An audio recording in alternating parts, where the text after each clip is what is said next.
Ustedes muy buenas tardes. Hoy vamos a abarcar dos microorganismos de importancia. Vamos a abarcar lo que es el género Corynebacterium con la especie Dipterae.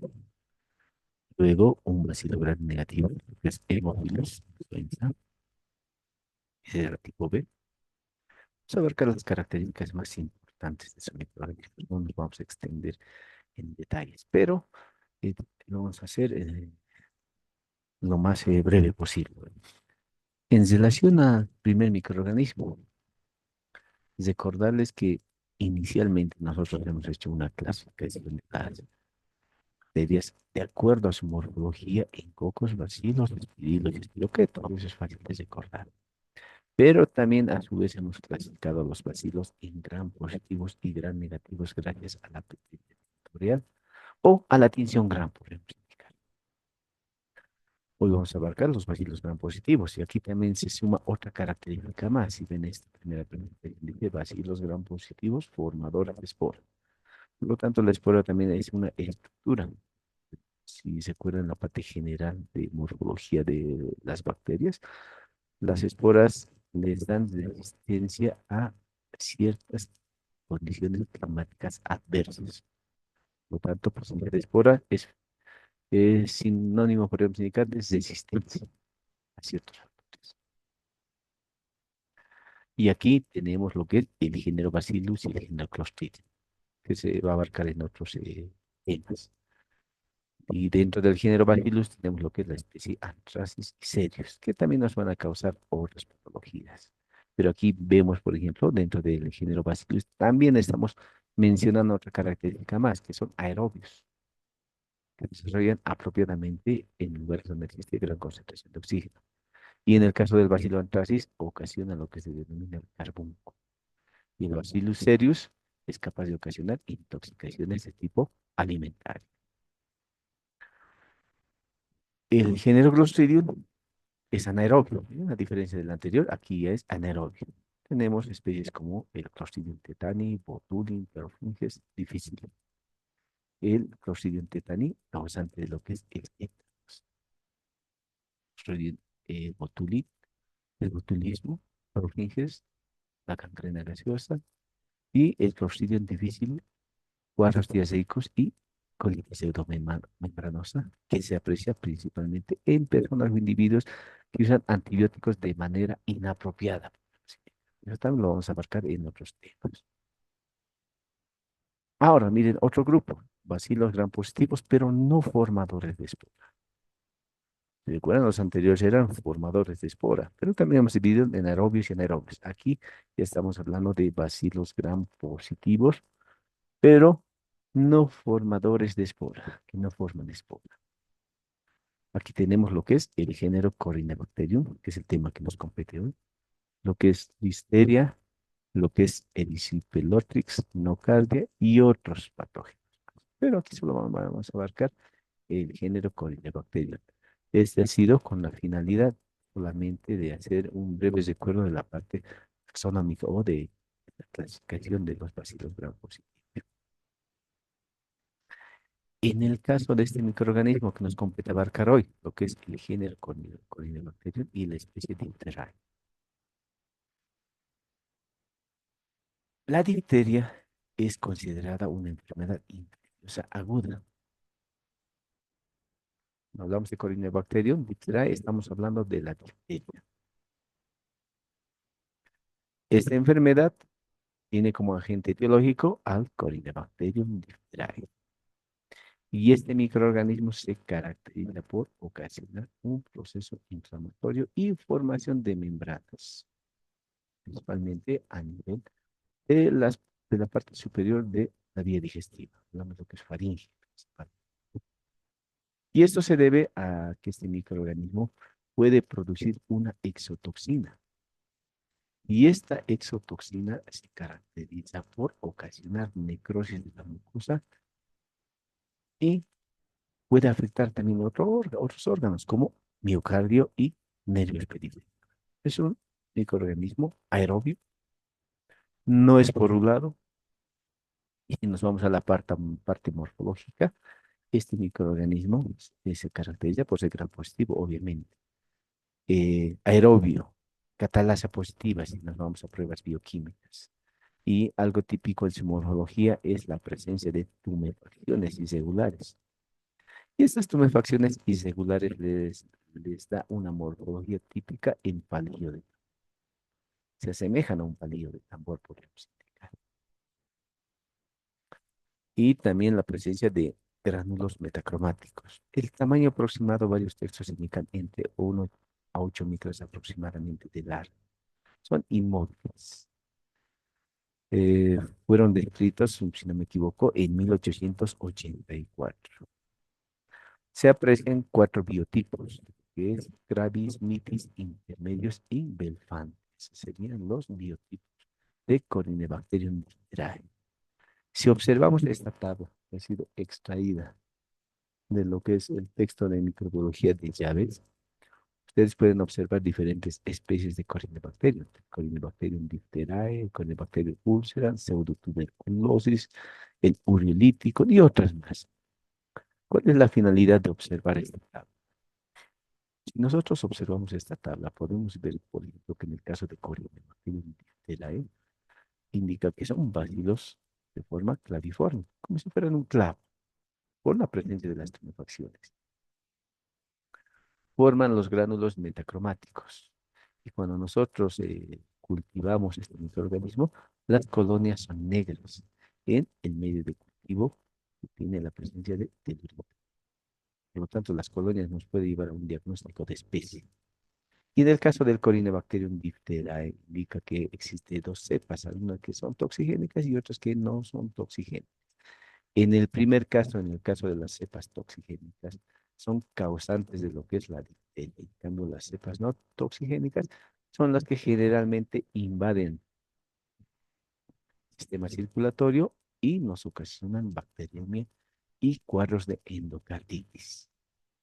Si vemos en el caso de Corynebacterium ulcera, aquí las colonias son las de un color blanco grisoso. Ureasa positiva, si vemos pruebas bioquímicas. En el caso de Corynebacterium pseudotuberculosis, colonias blanco-amarillentas y ureasa positivas. Por lo tanto, observar las colonias nos permiten hacer un diagnóstico de especie y confirmar con las pruebas bioquímicas. Esa es la importancia de este cuadro. En relación a las manifestaciones clínicas ocasionadas por el Corynebacterium diphtheriae, debemos recordar o describir que el periodo de incubación es de 2 a 6 días aproximadamente. Pasado ese periodo de tiempo, se empieza a formar la toxina. Y esta toxina, ¿qué características va a tener o qué es lo que va a producir? Va a inhibir lo que es la síntesis proteica a nivel celular. Va a ocasionar destrucción de los tejidos y obviamente a la larga formación de membranas. En esta imagen podemos ver una membrana a nivel faríngeo. Obviamente, si esto se desprende, puede ocasionar obstrucción de vías respiratorias. La toxina es considerada un factor patogénico principal y la producción de esta toxina está mediada por un bacteriófago. No nos olvidemos que los bacteriófagos son virus que afectan o permiten la transmisión de ciertas características genéticas a las bacterias. La vía de diseminación, cuando existe una diseminación de este microorganismo, es hematógena. Varios textos describen factores de riesgo para adquirir esta infección. Hablamos lo que es el hacinamiento, es decir, la conglomeración de personas en ambientes pequeños. Falta de medidas higiénicas apropiadas. Y un factor de riesgo importante es no estar vacunado. No nos olvidemos que existe vacuna contra este microorganismo. Está dentro de lo que es el esquema del país, lo que es la DPT o la pentavalente, lo que es difteria, tétanos y coqueluche. Por lo tanto, es importante estar vacunado y tener las dosis apropiadas para evitar esta patología o este microorganismo. Por lo tanto, el no estar vacunado es un factor de riesgo importante. En relación a las formas clínicas las podemos dividir según la localización de la membrana aquellas que se van a ubicar a nivel nasal, a nivel faríngeo, amigdalino, es decir, entre la faringe y el anillo de Waldeier, por ejemplo, donde están las diferentes amígdalas. A nivel laringotraqueal, puede haber también extras respiratorios, es decir, fuera del aparato respiratorio, principalmente a nivel de la conjuntiva, a nivel cutáneo o a nivel genital. En relación a la forma nasal, ¿qué características nosotros apreciamos cuando la lesión es a nivel nasal? Uno, se asemeja a un resfrío común. Y donde nosotros podemos observar los siguientes signos y síntomas. Puede haber secreción nasal, la cual se caracteriza por ser serosa o también puede ser serosanguinolenta.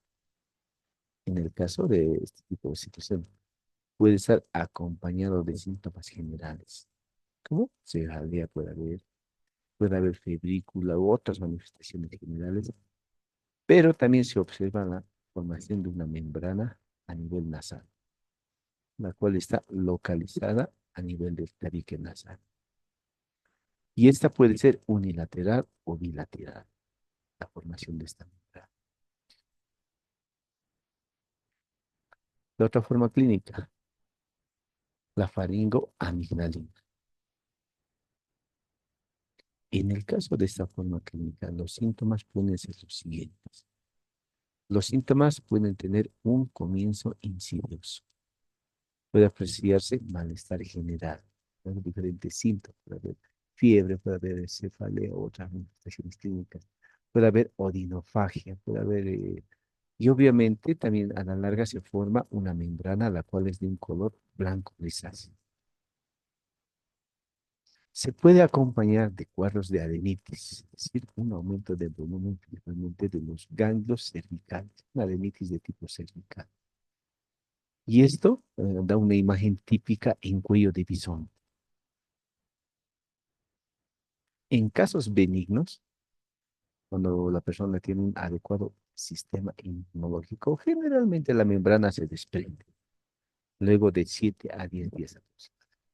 Esto va a depender del estado inmune de la persona.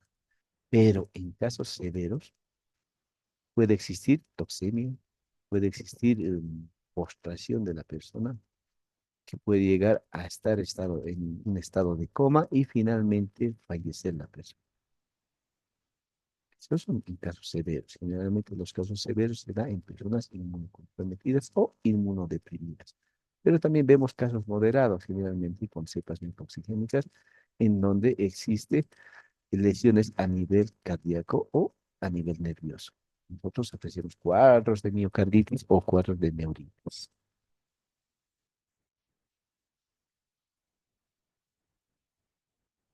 La forma laríngea. Esta generalmente es una extensión de la forma laríngea y se caracteriza por fiebre, zonquera. Y algo típico es la tos que presenta el paciente. Es una tos pesuda, es como si estuviera ladrando, por ejemplo. Esa característica mencionan algunos textos. Si nosotros realizamos semiología respiratoria, nosotros, ¿qué es lo que vamos a aprender? Estridor. Se puede observar retracción externa.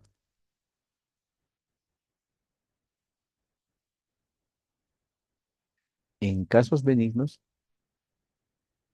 si nosotros administramos la antitoxina, hay eliminación de la membrana. Esta generalmente se elimina luego de pasar aproximadamente 6 días. En casos graves, la membrana puede desprenderse y llegar a obstruir lo que son las vías respiratorias. Y obviamente, si existe obstrucción de vías respiratorias, nosotros vamos a tener un paciente que va a presentar cianosis, va a estar postrado, puede haber coma e incluso la muerte.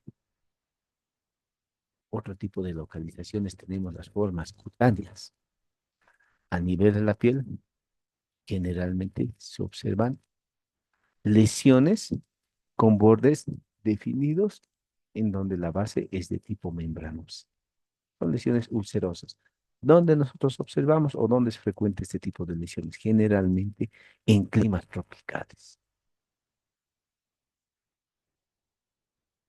¿Qué complicaciones nosotros observamos en el caso de la afección por este microorganismo? Las complicaciones generalmente aparecen luego de 2 o 6 semanas posterior a la aparición de síntomas. Nosotros podemos observar un cuadro de insuficiencia cardíaca. Si existe un problema neurológico, es decir, si existe una neuritis, la cual puede ser generalmente es bilateral. Existe un compromiso, tanto motor como sensible. Existe lesiones a nivel neurológico. Puede observarse parálisis a nivel del paladar, parálisis ocular o parálisis diafragmática. En algunos casos se aprecia parálisis de miembros inferiores y esto asemeja a lo que es un síndrome de Guillain-Barré. Por lo tanto, el síndrome de Guillain-Barré nosotros lo tenemos que considerar como diagnóstico diferencial de esta patología. No nos olvidemos que el diagnóstico siempre lo hacemos clínico y epidemiológico inicialmente, desconociendo zonas o áreas endémicas. Posteriormente nos vamos a la parte laboratorial donde hacemos un frotis cultivo y obviamente nosotros si hacemos el frotis vamos a ver microorganismos típicos, como su nombre se le indica, forma de palillo de tambor van a ser. Y si realizamos el cultivo en agar sangre con telurito, vamos a observar las colonias típicas, los colores típicos, dependiendo de la especie que se haya encontrado. En algunos casos se hace el test de toxigenicidad. También podemos emplear lo que es el PCR, pero no, que es test de toxigenicidad, no toxicidad. En cuanto al tratamiento, podemos nosotros iniciar con lo que es la antitoxina diftérica. Luego, utilizamos antibióticos, dependiendo cómo vaya evolucionando el caso. Pero inicialmente utilizamos la toxina de tipo diftérico. Como prevención, se recomienda la vacunación. Existe la vacuna, está dentro de la DPT, como se llama. La difteria, tétanos y pertussis está en ahí. La vacuna contra este microorganismo. El siguiente germen que vamos a abarcar es un bacilo gram negativo. Recordarles también que aquí hemos clasificado inicialmente en cocos gram positivos, cocos gram negativos. Dentro de los cocos gram negativos había lo que es Neisseria gonorrhoeae, Neisseria meningitidis. Luego abarcamos lo que son bacilos gram negativos. Y dentro de los bacilos gram negativos está incluido lo que es Haemophilus influenza. ¿Qué características tiene este microorganismo? Hablamos de Haemophilus. Por ejemplo, si ven el texto de Javed, aquí describe a Haemophilus dentro de otro grupo también podemos indicar. Haemophilus, Bordetella, Brucella, Franciseia, está junto con estos microorganismos. ¿Qué características va a tener Haemophilus influenza B? Nosotros observamos formas cocobacilares, por eso los textos describen como formas pleomórficas, que tienen un tamaño aproximado de 1,5 micras aproximadamente. Y dentro del género Haemophilus existen diferentes especies, como Haemophilus ducreyi, causante de una ITS, Haemophilus influenza, que es el tema que nos compete hoy, y Haemophilus para Profilis. Este microorganismo se caracteriza porque puede desarrollar en agar sangre, pero siempre con la presencia de un estafilococo que sea capaz de lisar los glóbulos rojos. El fenómeno satélite. Enseguida les voy a explicar. Pero quiero que entiendan que este microorganismo es un bacilo pleomórfico que en colonias viejas o medios de cultivos viejos nosotros observamos más formas bacilares. Por eso está clasificado dentro de los bacilos gram negativos. Por ejemplo, aquí nosotros podemos observar en esta imagen el fenómeno denominado satélite o satelitismo. No nos olvidemos que este microorganismo es exigente nutricionalmente. ¿Por qué? Porque requiere factores como el factor X y el factor 5 para su crecimiento. El factor X, los textos indican que es un factor similar a la N. Está proveniendo del grupo N de los glóbulos rojos. En cambio, el factor 5 es el denominado NAT, nicotín, adenín, dinucleótido. Por lo tanto, en este agar, que es el agar chocolate, requiere sí o sí la presencia del estafilococo aureus, y el aureus es capaz de lisar los glóbulos rojos. Si ven, hay una franja blanca al medio, y esas son colonias de estafilococos que están lisando lo que son los glóbulos rojos y están liberando lo que es el factor X y el factor 5. Y este factor X y el factor 5 promueven el desarrollo de hemófilos influentes. Por lo tanto, este microorganismo gram negativo sí o sí requiere de esos factores para poder desarrollar o realizar el fenómeno de satelitismo, que es nada más que unir Staphylococcus aureus con hemófilos para permitir el desarrollo de este microorganismo.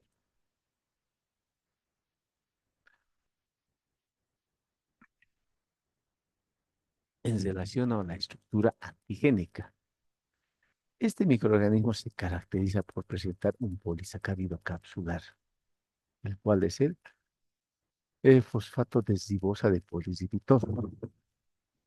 Y este polisacárido es importante en esta antígena, podemos explicar por qué. Mediante pruebas inmunológicas nos permite determinar las diferentes cepas. Y también podemos hacer incluso una prueba que es similar a la que es la prueba de Keyu que empleamos para el diagnóstico de cápsula en caso de estreptococo pneumoniae.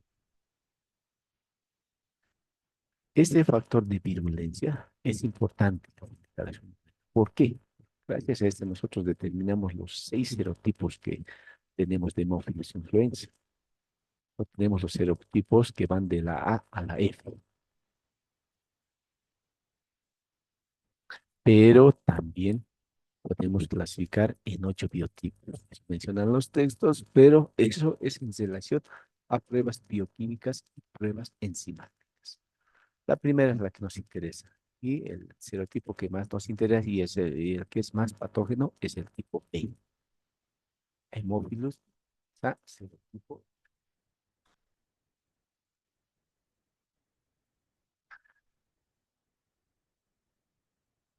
En cuanto a las manifestaciones clínicas, recordarles que este microorganismo va a ingresar por vías respiratorias, principalmente o inicialmente afecta las vías respiratorias altas, para posteriormente poder diseminarse a otras regiones, por ejemplo, a nivel de los senos paranasales, a nivel del oído medio, gracias a la comunicación que existe entre la faringe y el oído medio. No nos olvidemos que lo que es la trompa faringotimpánica. Por lo tanto, este microorganismo nos puede ocasionar cuadros de sinusitis, cuadros de otitis media. Y en algunos casos de una infección de vías respiratorias altas puede ir a infecciones de vías respiratorias bajas, ocasionándonos, obviamente, cuadros de neumonía y cuadros de bronquitis. Para que se produzca este tipo de patología, existen factores predisponentes. El principal es una alteración en el sistema mucociliar, como menciona esta presentación.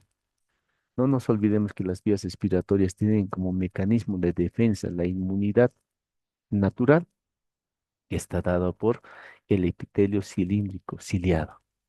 Y los cilios eliminan cualquier agente externo que haya ingresado a vías respiratorias bajas, pero no solamente los cilios, también se llega a formar el moco, y este moco es eliminado al medio externo. Este mecanismo de defensa natural puede ser alterado o eliminado, podríamos indicar por qué. Uno, el tabaquismo. Personas que tienen enfermedad pulmonar obstructiva crónica o fibrosis quística alteran este mecanismo de defensa.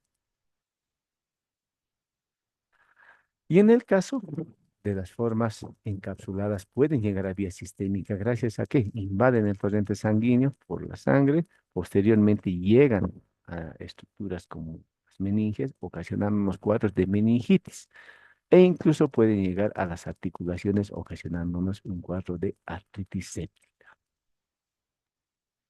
En los niños se ha descrito una forma clínica que es la laringotraqueobronquitis obstructiva fulminante. No nos olvidemos que los niños tienen un sistema inmunológico que está en desarrollo, por lo tanto, si no tienen un adecuado sistema inmunológico y no han sido vacunados, hay la posibilidad de que se complique con esta patología. Y obviamente puede ser fulminante en los niños por el sistema inmunológico. No nos olvidemos que en las primeras etapas de la vida, principalmente del primer mes al sexto mes, existe anticuerpos que son transmitidos por la madre y defienden al niño. Pero pasado ese periodo de tiempo no existen estos anticuerpos. Por eso en textos incluso indican que en 1990 los cuadros de meningitis por hemófilos eran frecuentes en niños mayores a 5 meses y menores a 5 años de edad. Uno, porque no había vacuna disponible para todos y varios no se vacunaron. Pero actualmente con la vacuna ya se ha disminuido la cantidad de casos. Recordar también que la parte inmunológica es importante. Este microorganismo es eliminado gracias al sistema inmune por el complemento por las células fagocíticas. ¿Cómo hacemos el diagnóstico? Igual que en el anterior caso, clínico, epidemiológico y finalmente laboratorial. Una vez que tenemos el diagnóstico etiológico y sabemos que es este microorganismo, hacemos el tratamiento.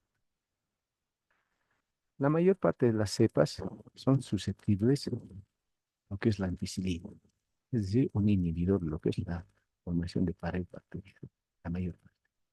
Pero algunas ya están produciendo lo que es la beta-lactamasa, por lo tanto, son resistentes a este antibiótico. Y se está empleando actualmente lo que son las cefalosporinas, principalmente de tercera generación, y también el uso de carbapenemas. Otros han empleado lo que es la cefotaxima por vía endovenosa, la cual tiene buenos resultados. Algo importante en la prevención es administrar la vacuna. Hay vacuna contra este microorganismo. Por lo tanto, una persona o un niño que es vacunado no va a padecer de esta patología de este microorganismo. Esto sería en relación a estos microorganismos, lo que es el Corynebacterium diphtheriae y lo que es Haemophilus influenza B.